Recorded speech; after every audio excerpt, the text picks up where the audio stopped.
자, 양자 스터디 4 가장 먼저 정리할 거는 이제 확률 전류, probability, current인데,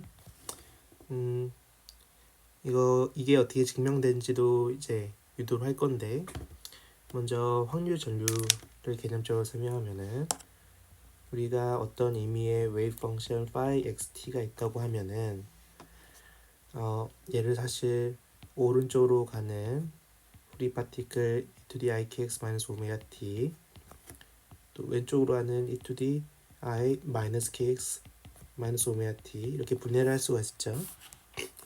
그래서 항상 오른쪽으로 가는 거, 왼쪽으로 가는 거 이렇게 분해를 할 수가 있었죠. 사실 그게 이렇게 분해하는 게 phi x t는 0에서 타임 에볼루션이 돼서 phi xt가 어떻게 만들어지냐를 정의하는 거였는데, 간단히 되짚어 보면은 우리가 phi x 시간이 0일 때 phi x가 있으면은 얘를 e to the i kx의 적절한 조합으로 잘 표시를 했고, 이때 e to the i kx 각각은 이제 시간이 0이 아니라 시간이 t0가 되면은 타임 에볼루션 term e to the i kx 에다가 e to the minus i 오메가 t0가 붙었죠. 그래서 오메가는 k 함수였는데 물질파에 대해서는 특별히 오메가가 k 제곱에 이렇게 비례하더라. 그래서 가까이 k에 대해서 다른 오메가가 붙었고, 그거를 잘 붙여주는 것이 결국에 시간이 0이 아닐 때 타임 에볼루션을 기술하는 거였죠. 사실 이렇게 정의됐었는데, 그래서 이걸 왜 설명하냐면 phi xt도 사실은 오른쪽으로 가는 성분, 오른쪽으로 운동량을 가진 성분, 왼쪽으로 운동량을 가진 성분 이렇게 나눌 수가 있었다는 거예요. 그래서 이거는 사실 오른쪽으로 확률이 이동한 성분이 있고 왼쪽으로 확률이 이동한 성분이 있다는 게 되죠. 그래서 간단히 이제 예시를 들면은 증명하기 전에 확률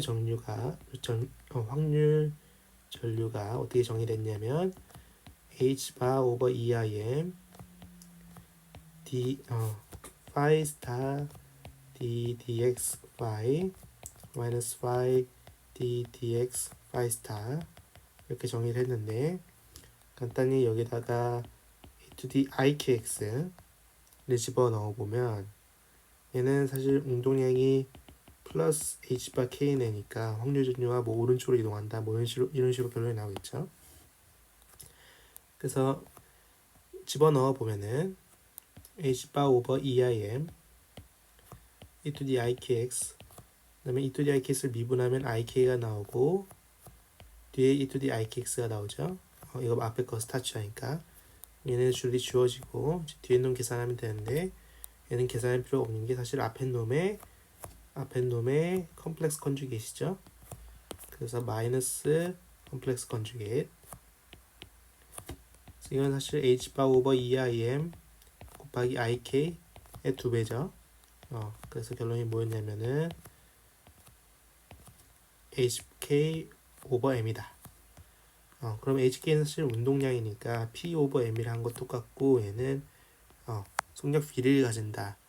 그래서 해석을 해보면 이 k가 커지면 커질수록 운동량이 커지기 때문에 속력도 커지고, 따라서 단위 시간당 확률이 오른쪽으로 더 많이 이동한다. 확률 전류가 뭐였냐면은 유도를 할 거지만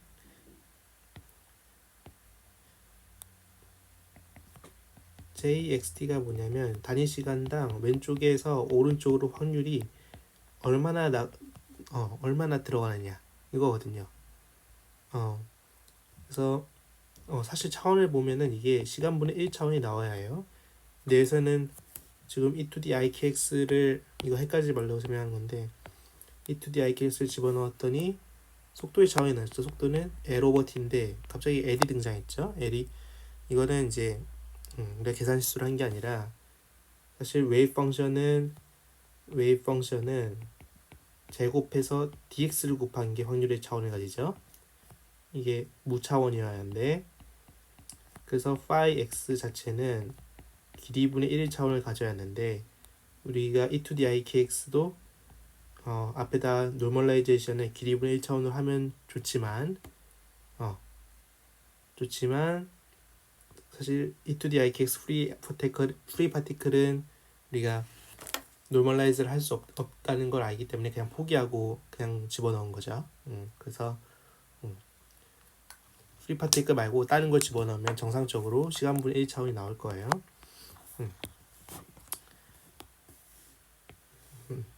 그래서 그게 프리 파티클이었고 프리 파티클의 증명 프리 파티클이래 확률 전류의 증명 할 건데 예를 들어보자. 이건 그냥 직관적으로 한번 해볼게요. phi xt가 있는데 단위 시간당 x0를 기준점으로 오른쪽으로 넘어가는 확률을 계산하고 싶어요. 단위 시간당. 그러면 얘는 사실 뭘 보면 되냐면 이렇게 하지 말고 그러니까 우리가 관심 있는 구간이 있다 해요. x0부터 뭐 x0 플러스 델타 x까지 관심 있는 구간. 이게 시간에 따라서 여기에 물집화가 있을 확률이 줄어들 수도 아니면 늘어날 수도 있는데 그거는 어떻게 결정될 거냐면은 일단 이 안에 들어있는 확률은 이거를 0x부터 x0 플러스 델타 x까지 적분한 양이죠. 이게 시간에 따라 어떻게 변하냐면은 오른쪽으로 나가는 확률 전류 마이너스 왼쪽에서 잘못 썼네. 왼쪽에서 확률 전류가 들어오면은 그건 플러스고 이 빨간 이 구간 안에 확률이 많아지는 거고 또 오른쪽으로 확률 전류가 나가면은 그만큼 빠지는 거기 때문에 이런 식으로 정리할 수 있었죠. 그 다음에 확률 전류를 계산하고 싶은데 이 두 개를 보니까 둘 다 보기 싫은 거예요. 둘 다 보기 싫으니까 어떻게 하냐면은 x0를 무한히 왼쪽으로 옮겨요. 무한히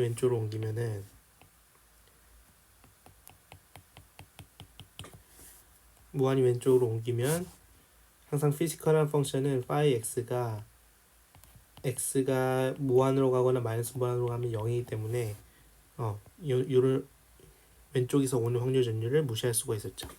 오른쪽으로 가는 확률 전류만 계산하면 됐는데 그래서 다시 정리를 잘 해보면은 jxt는 뭐냐면 마이너스 d dt 마이너스 무한대부터 x까지 yx 스퀘어 dx 이거 있죠. 이렇게 계산하면 되겠죠. 얘는 마이너스 d dt y 스타 phi dx인데 이 시간 미분을 안으로 집어넣어 주면은 d dt phi 다 psi 곱한 거 플러스 psi 스타 d dt psi 이거 있죠. 그럼 이거를 시간에 대한 미분을 계산하기 싫으니까 뭘 쓰냐면 그냥 여기다 슈레딩거 이퀘이션 생각을 해보면 IH 바 DDT 사이가 마이너스 H 스퀘어 오버 EM D 스퀘어 DX 오버 DX 스퀘어 파이 플러스 V 파이. 근데 V 파이 귀찮으니까 그냥 프리 파티클이라 가정하고 DDT 사이는 굳이 넘겨하나? 넘겨보면은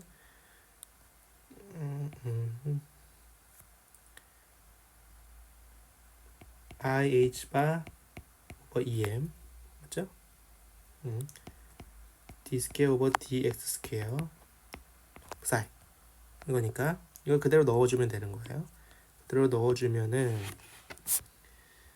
대로 넣어주면은 요 놈은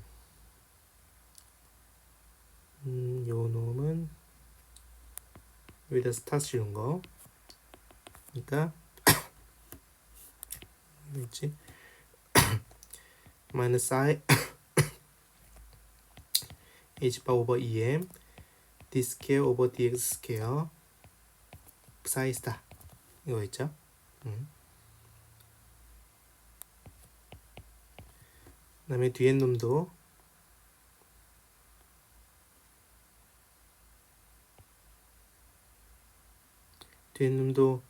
계산하고 싶지만 아쉽게도 얘는 컴플렉스 컨주게이트로 하면 더 쉽죠. 그래서 얘는 플러스 IH 바 오버 EM D 스퀘어 오버 DX 스퀘어 파이 곱하기 파이 스타다. 이렇게 계산하면 되겠네요.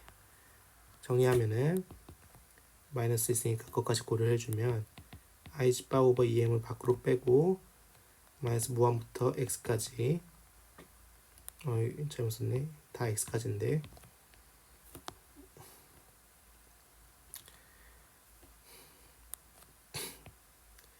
파이 D 스퀘어 오버 DX 스퀘어 파이 스타 마이너스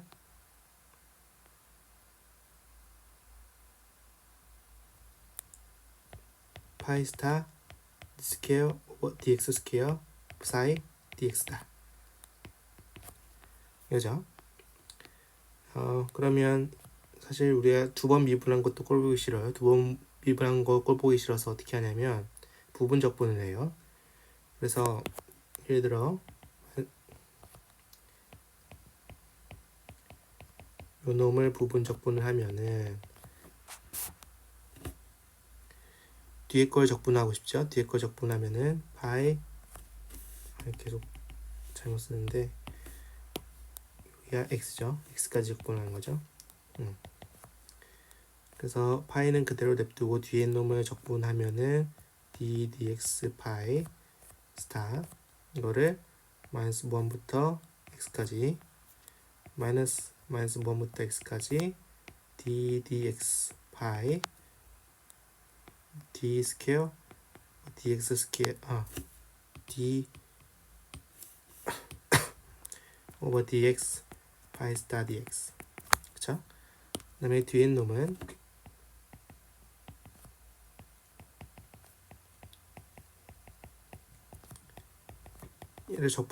얘를 부분 적분하면은 똑같이 파이 스타 d dx 파이 마이너스 무한부터 x까지 마이너스 무한부터 x까지 d dx 파이 스타 d dx 파이 dx. 근데 이 두 놈을 사실 빼는 거죠. 이 두 놈을 사실 빼는 거니까 뒤에 놈은 사라지고 얘네 둘의 차이만 보면 되는 거죠. 근데 항상 마이너스 무한대를 넣으면은 피지컬한 펑션은 0이 되기 때문에 이건 그냥 무시해주고 얘는 계산 안 하는 걸로 하고 phi x d dx phi 스타 x 마이너스 phi 스타 d dx phi x가 나오겠다. 여기다가 이걸 곱한 게 확률 전류죠. 확률 전류 정의할 때는 i를 밑에다 붙여요. 이 im으로 요놈의 부호가 바뀌니까 phi 스타 d dx phi 마이너스 phi d dx phi 스타 이게 확률 전류다. 그쵸? 처음이랑 똑같은 정의가 나왔네요. 이렇게 정리를 했었고 이렇게 증명을 했었고 사실 뭐 더 자세하게 뭐 엄밀한 증명은 책에 있는데 이게 더 직관적이죠. 내 느낌으로는. 그다음에 우리가 두 번째로 했던 게 뭐냐면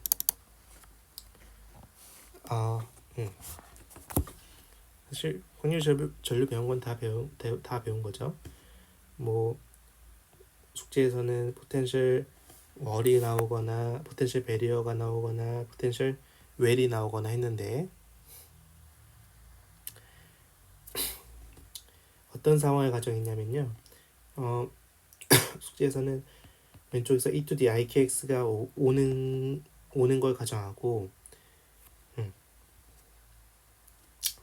오른쪽에서 오는 건 가정하지 않았어요. 이놈은 가정하지 않았어요. 이게 무슨 뜻이냐면은 이게 무슨 뜻인지 알려드릴 건데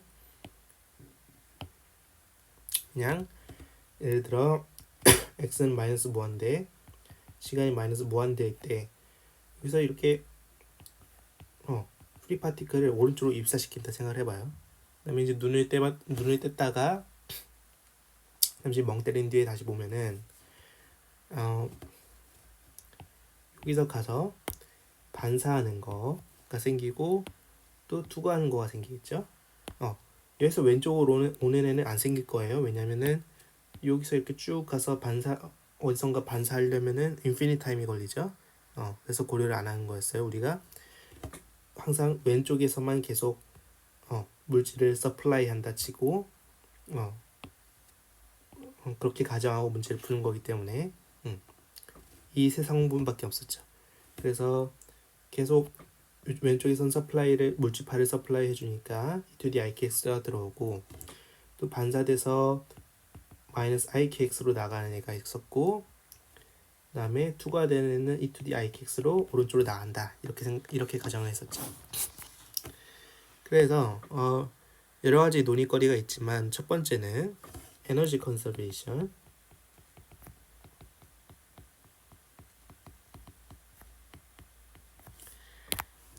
이게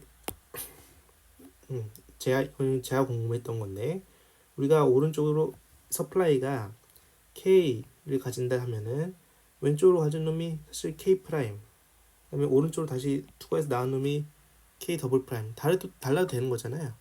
근데 다르면 안 돼요. 다르면 안 되는 이유가 에너지는 보존돼야 하기 때문에 그러니까 우리가 사실 포텐셜이 시간에 따라 일정한 포텐셜이 있다는 거는 항상 뭘 가정하는 거냐면 포텐셜은 보존력만이 이제 있을 때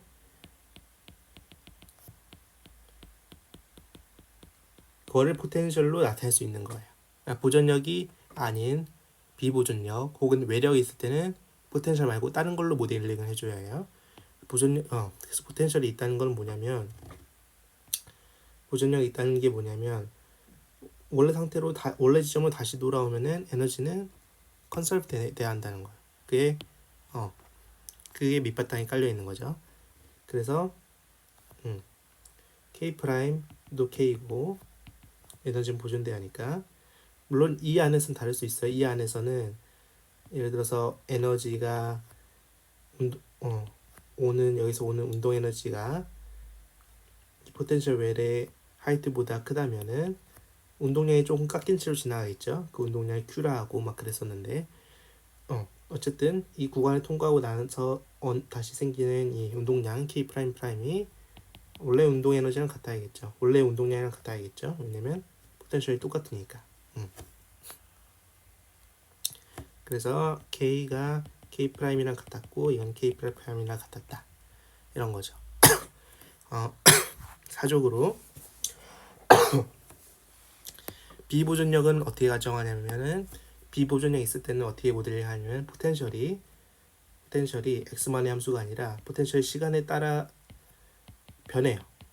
이러면은 에너지가 컨설브된 시스템이 아닌 거고 혹은 뭐 손으로 누가 툭툭 친다. 그러면 소리가 생기겠죠. 소리가 생긴 거는 포논으로 들어와요. 빛은 포논이랑 인터랙트를 할 수가 있어요. 그래서 포논의 충돌에서 에너지를 얻거나 아니면 잃거나 그건 이제 고체물에 의해서 조심해야 할 텐데 어쨌든 그런 식으로 가정한다. 우리가 가정하는 거는 V가 포논은 없고 V가 시간에 따라서 인디펜던트하기 때문에 여기는 보존력만이 작용하는 시스템이다. 그래서 에너지는 컨설브 돼야 한다. 이런 식으로 논리를 이어나갈 수 있는 거죠. 그래서 포텐셜 외에도 똑같이 e2d ikx가 있으면은 반사되는 놈이 있을 수도 있고 이렇게 여기서는 운동 에너지가 v0만큼 추가되니까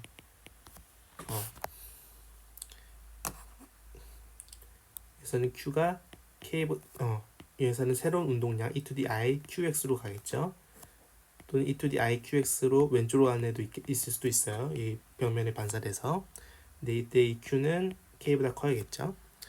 어쨌든 가운데 있는 놈을 지나고 나면은 다시 e to the i kx 네, 투가 되는 놈이 있겠죠. 이런 식으로.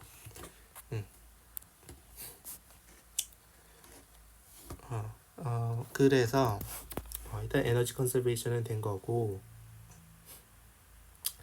그 다음에 이제 중요한 얘기는 이건데, 사실 투과랑 반사계수를 정하는 거는 뭐가 결정하냐면 포텐셜의 형태랑 컨티뉴이티가 결정해요.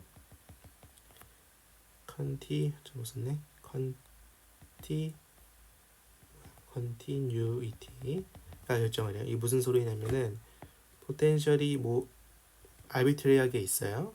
아비트리하게 있으면 뭐 여기선 e to the i kx, 그 다음에 요거는 왼쪽으로는 반사돼서 e to the minus i kx, 투가 돼서 t e to the i kx, 그 다음에 그 가운데서는 오른쪽으로 가는 놈 a e to the i 뭐 q랄까요? 값할까요? qx, 그 다음에 오른쪽에서 반사돼서 오는 애 e to the minus i qx가 있다고 가정하면은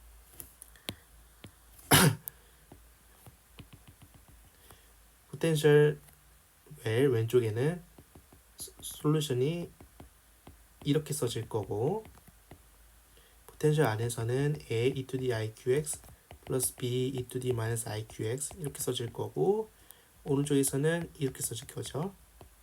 그런데 얘네들이 어떻게 했냐면은 여기가 마이너스 a, 여기가 a라고 하면은 얘네들은 마이너스 a에서 웨이브 펑션 자체가 컨티뉴어스해야 하고, 그 다음에 또 미분이 가능해야 했죠. 그래서 웨이브 펑션의 데리버티브도 컨티뉴어스해야 해요. 마찬가지로 여기 관계면 x는 a에서도 u가 컨티뉴어스해야 하고 u 프라임이 컨티뉴어스해야 한다고 하고 문제를 풀었어요. 문제를 풀면은 t를 구할 수 있었고 또 r을 구할 수 있었죠. 좀 더 노력을 좀 더 들이면 a랑 b까지도 구할 수 있었죠. 그래서 r과 t를, 중요한 사실은 r과 t를 결정하는 거는 사실 컨티뉴이티에서 결정이 되는 거예요. 포텐셜이 주어지면은 가까이 인터페이스에서 컨티뉴이티가 어떻게든 지켜져야 한다. 그래서 r과 t가 가까이 포텐셜에 대해서 하나로 정해야 되는 거예요. 결론이 뭐냐면 컨티뉴이티가 뭐로 결정한다? 반사계수랑 투하계수를 결정해요. 이해가 잘 되지 않지만 비유를 하면은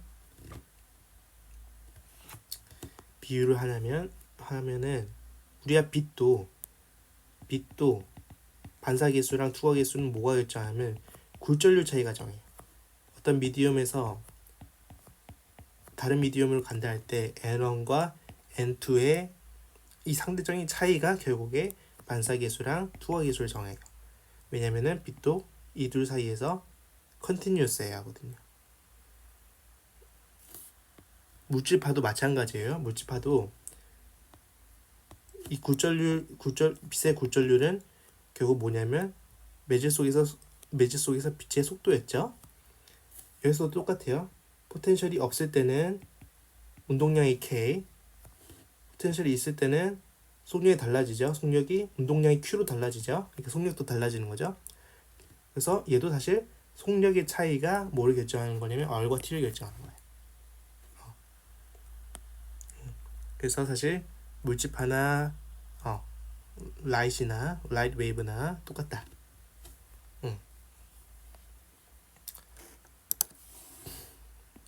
그래서 이걸 푸는 거는 이제 문제 푸는 시간에 따로 할 거고, 사족으로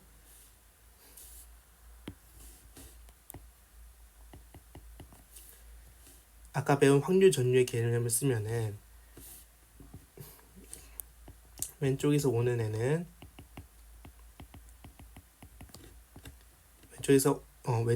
왼쪽에서 오고 또 반사되는 애는 probability current를 구하면은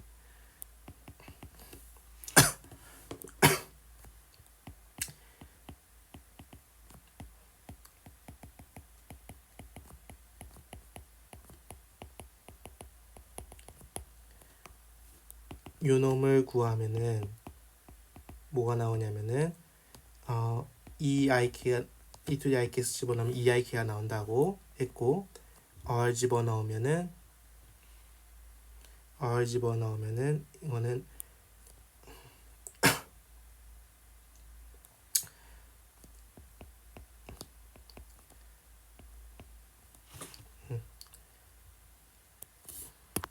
R은 각각 여기서 두 번씩 곱해지니까 R 스퀘어가 나오고 그다음에 얘는 마이너스 K를 가지기 때문에 마이너스 EIK가 나오겠죠.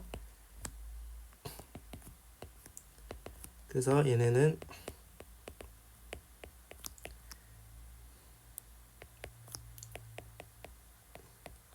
이렇게 나올 거예요. EI 지워지니까 HK over M 1-R 스퀘어가 확률 전류가 되겠죠. 그 다음에 오른쪽으로 가는 애는 T e to the IKX 이거 집어넣으면은 확률 전류 계산해 보면 뭐가 나오냐면 HK over M T 스퀘어가 나오겠죠. 얘도 R이랑 마찬가지로 그리고 우리는 항상 스테디 스테이트 솔루션을 가정하기 때문에 스테디 스테이트는 이걸 가정하기 때문에 A, B가 시간에 따라서 안 변한다고 가정하기 때문에 안 변한다 가정하고 풀기 때문에 이 사이에는 확률이 쌓이면 안 되죠. 확률이 쌓여서도 안 되고 확률이 늘어나서도 안 돼요. 확률이 쌓여서도 안 되고 늘어나서도 안 돼요. 그래서 결론이 뭐냐면 왼쪽에서 오는 확률 전류 그다음에 오른쪽에서 나가는 확률 전류 이 둘이 같아야 해요. 그래서 여기서 뭐가 나왔냐면은 1-R 스퀘어가 T 스퀘어랑 같다가 나온 거죠.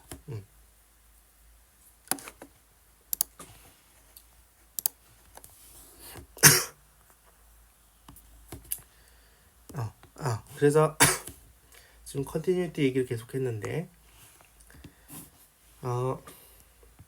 Vx가 컨티뉴티에 대한 정리를 하면은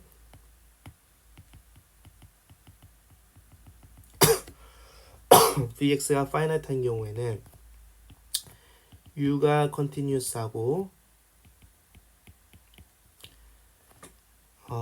U 프라임도 컨티뉴스해야 해요. U는 여러 가지 될 수 있지만 일반적으로 U 프라임이 컨티뉴스하는 걸 설명하기가 더 쉬워요. 왜냐하면은 U 프라임은 결국에 이게 d dx u잖아요. 그래서 뭐랑 비례하면 얘는 h bar over I d dx u랑 비례하잖아요. 근데 얘는 이게 뭐냐면 운동량 오퍼레이터예요. 운동량 오퍼레이터인데 이게 미분해가지고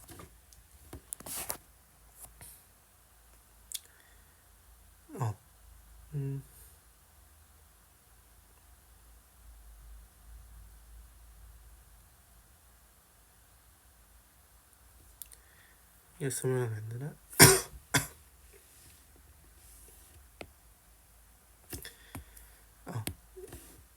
잘못 말했네.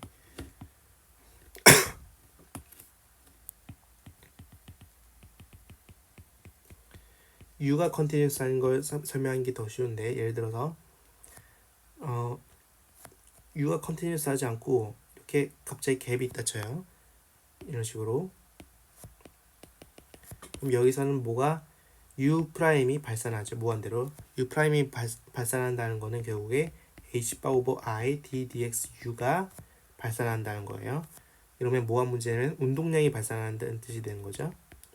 그래서 얘는 U는 컨티뉴스해야 하고 U 프라임도 컨티뉴스해야 한다는 걸 증명할 수가 있는데 한 가지 방법으로는 그냥 슈레딩거 이퀘이션을 보면 되죠. IH 바 d dt u가 마이너스 h 바 오버 2m d 스퀘어 오버 dx 스퀘어 u인데 플러스 b u인데 타임 인디펜던트 슈리커 이퀘이션은 이걸 이 u라 가정하고 푸는 거죠. 이 부분만 이렇게 푸는 거죠. 그러면 이거를 좌변은 2차 미분 남겨놓고 우변만 이렇게 따로 정리를 할 수가 있어요. 그 다음에 이거를 이제 우리가 관심 있는 이 부분 x0를 한다면 x0에서 이만큼 아주 작은 입실론 양만큼 떨어진 곳에서 보면은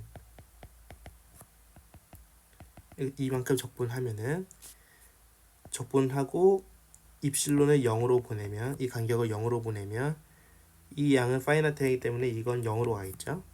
그래서 d 스퀘어 오버 dx 스퀘어 u를 x0 마이너스 2부터 x0 플러스 2까지 적분한 양도 입실론을 0으로 보내면 0이 돼야 해요. 이 말은 무슨 뜻이냐면은 이게 뭐냐면 d dxu를 x0 플러스 2에서 계산한 거 마이너스 d dxu를 x0 마이너스 2에서 입실론에서 계산한 거이기 때문에 이거는 결국에 u'의 좌극한과 우극한과 u'의 자극한을 뺀 거거든요. 그래서 이 사이가 0이 돼야 하니까 u'도 컨티뉴스해야 한다. 뭐 이런 식으로 증명이 가능했죠.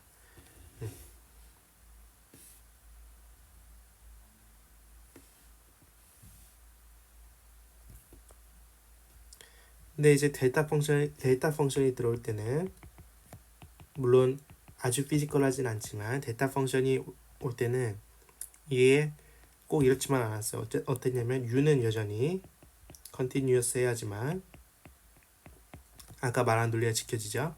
운동량이 무한으로 가면 안 되니까. 근데 u'은 컨티뉴어스 하지 않아도 됐어요.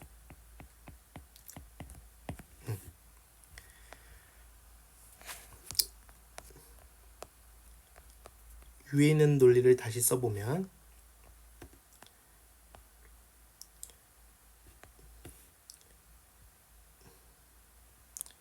예를 들어 우리가 관심 있는 x0라는 점에 델타 포텐셜이 있어요. 델타 포텐셜을 어떻게 정하면 이거 그냥 v 델타 x 뭐 이런 식으로 가져오면 되겠죠. v 델타 x 마이너스 x0 이렇게 가져오면 되겠죠.